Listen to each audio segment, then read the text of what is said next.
நியாயம் 15 மாண்புமிகு உறுப்பினர் திருமதி க வரலட்சுமி.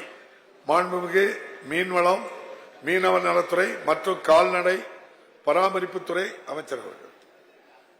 மாண்புமிகு பேரவைத் தலைவர் அவர்களே, செங்கல்பட்டு தொகுதி காட்டாங்குளத்தூர் ஊராட்சி ஒன்றியம், புலிப்பாக்கம், திம்மாவரம் ஆகிய கிராமங்களில் கால்நடை மருத்துவமனை அமைக்க சாத்தியக்கூறுகள் இல்லை.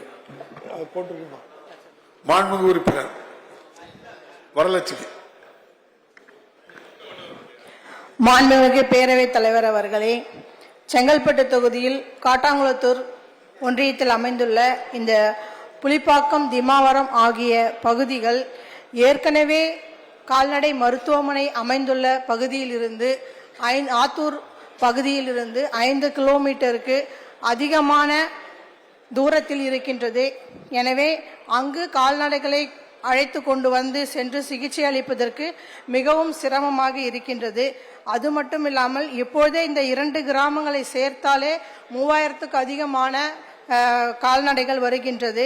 அது மட்டும் இல்லாமல் இந்த கிராமங்களை சுற்றியுள்ள ஊர்களான ராஜாக்குளிப்பேட்டை, காந்தலூர், இளையான்குடி, வடகால், செட்டிப்புண்ணியம் ஆகிய அனைத்து கிராமங்களுடைய கால்நடைகளையும் கணக்கிட்டால் ஒரு 6000க்கும் அதிகமான கால்நடைகள் அங்கு செல்லப்பிராணிகள் மற்றும் இருப்பதால் கால்நடை கிளை நிலையத்திற்கு பதிலாக எனக்கு ஒரு நவீன கால்நடை மருத்துவமனையை அமைத்து தருமாறு தங்கள் வாயிலாக கேட்டுக்கொள்கின்றேன். மாண்புமிகு அமைச்சர் அவர்கள்.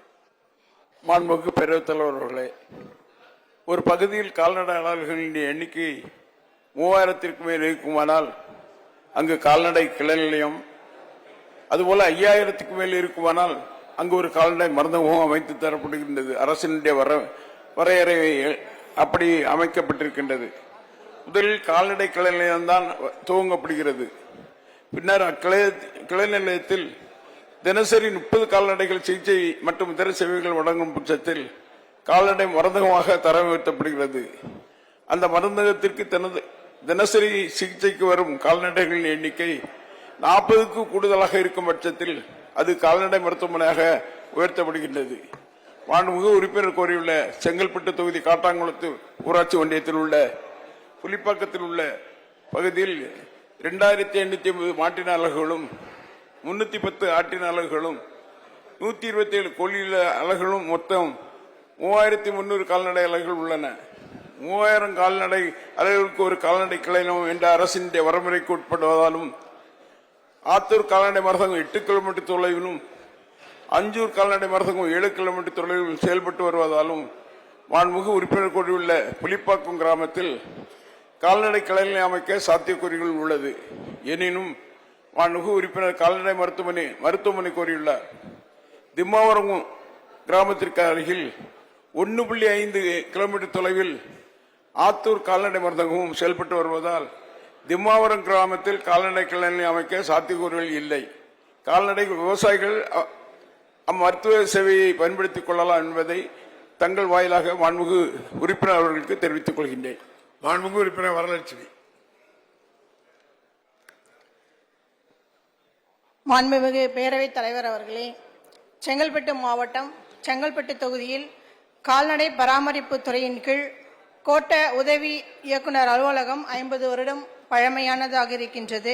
அது மிகவும் பழுதடைந்த நிலையில் இருப்பதனால் ஒரு புதிதான உதவி இயக்குனர் அலுவலகம் ஒன்று கட்டித்தருமாறு கேட்டுக் கொள்ளப்படுகின்றது. மேலும் செங்கல்பட்டு மாவட்டம் காட்டாங்குளத்தூர் ஊராட்சி ஒன்றியம் வண்டலூர் வட்டத்திற்கு உட்பட்ட நந்திவரம் கால்நடை மருந்தகத்தில் தற்போது நாள் ஒன்றுக்கு 75 முதல் 100 எண்ணிக்கையிலான செல்ல பிராணிகள் மற்றும் கால்நடைகள் சிகிச்சைக்கு வருகின்றன. நந்திவரம் கால்நடை மருந்தக கட்டுப்பாட்டில் தற்போது நிலவரப்படி 18,000க்கும் மேற்பட்ட கால்நடைகள் உள்ளன. இந்த மருந்தகத்திற்கான கால்நடை பராமரிப்பு இயக்குனர் மற்றும் அரசு கூடுதல் தலைமைச் செயலாளர் ஆய்வு செய்து இந்த பகுதியில் பன்முக மருத்துவமனையாக தரம் உயர்த்திட ப்ரொபோசல் அனுப்பப்பட்டுள்ளது.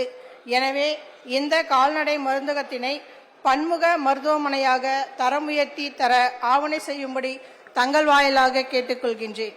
மாண்புமிகு அமைச்சர் அவர்கள். மாண்புமிகு பேரவைத் தலைவர் அவர்களே, மாண்புமிகு சட்டமன்ற உறுப்பினர் அவர்கள் பழுதடைந்த கட்டிடத்தை புதிதாக கட்டித்தர வேண்டும் என்ற கோரிக்கை வைத்திருக்கின்றார்கள். தொடர்ந்து மாண்புமிகு தமிழகத்தினுடைய முதலமைச்சர் அவர்கள் எங்கெங்கெல்லாம் பழுதடைந்திருக்கின்றதோ அந்த கட்டடங்களை சரி செய்வதற்காக நிதி தருகின்ற போது முதல் நிதியாக உங்களுடைய அந்த கட்டடத்திற்கான நிதிகளை வழங்கி அந்த கட்டடத்தை கட்டித்தருவோம் என்ற உறுதியை நான் சொல்லிக்கொள்ள கடமைப்பட்டிருக்கின்றேன். அதிலும் இன்றைக்கு குறிப்பாக சொல்ல வேண்டும் என்று சொன்னால் பல்வேறு உறுப்பினர்கள் தங்கள் தொகுதியில் கால்நடை கிளை நிலையங்கள் கால்நடை மருந்தகங்கள் அமைக்க கோரிக்கை விடுத்த வண்ணமாக உள்ளனர். மாண்புமிகு தமிழக முதலமைச்சர் பதவியேற்ற கடந்த மே 2021 முதல் நாளது வரை மாண்புமிகு சட்டமன்ற உறுப்பினர்கள் தங்கள் கோரிக்கைகளை கால்நடை கிளை நிலையங்கள் மற்றும் கிளை நிலையங்கள் அமைக்கப்பட வேண்டும் சுமார் 209 கோரிக்கைகள் விடுத்துள்ளார்கள். இவர்கள் தவிரவும் மாண்புமிகு அமைச்சர்கள், மாண்புமிகு நாடாளுமன்ற உறுப்பினர்கள், ஊராட்சி மன்ற பெருந்தலைவர்கள், ஊராட்சி மன்ற தலைவர்கள் மற்றும் கால்நடை வளர்ப்போர் முதலானோர் சுமார் 700 கோரிக்கைகளை அளித்துள்ளனர். அந்த கோரிக்கைகள் அனைத்தும் துறை அலுவலர்கள் மூலமாக ஆய்வு செய்யப்பட்டு வருகிறது. கடந்த 2021-22 ஆண்டு மாண்புமிகு தமிழ்நாடு முதலமைச்சர் அவர்களுடைய கால்நடை வளர்ப்பு ஊக்குவிக்கும் விதமாக விவசாயிகள் சிறந்த சேவைகளை வழங்கும் விதமாக 50 புதிய பார்வை கிளை நிலையங்களையும் 25 கால்நடை கிளை நிலையங்களை பார்வை மருந்தகமாகவும் உயர்த்தி ஆணையிட்டார்கள். அவை அனைத்தும் கால்நடை வளர்ப்போர் பயன்பெறுவனும் செயல்பட்டு வருகின்றது. மாண்புமிகு உறுப்பினர் கோரிய பகுதிகளில் கால்நடை கிளைகளை அமைக்க அரசு வகுத்துள்ள வரையறைகளுக்கு உட்பட்டிருப்பின் அரசின் நிதிநிலையை கருத்தில் கொண்டு மாண்புமிகு தமிழ்நாடு முதலமைச்சர் அவர்களுடைய கவனத்திற்கு கொண்டு சென்று வருங்காலங்களில் தகுந்த நடவடிக்கை எடுக்க முடியும் என்பதை தங்கள் வாயிலாக மாண்புமிகு உறுப்பினர்களுக்கு தெரிவித்துக் கொள்கின்றேன்.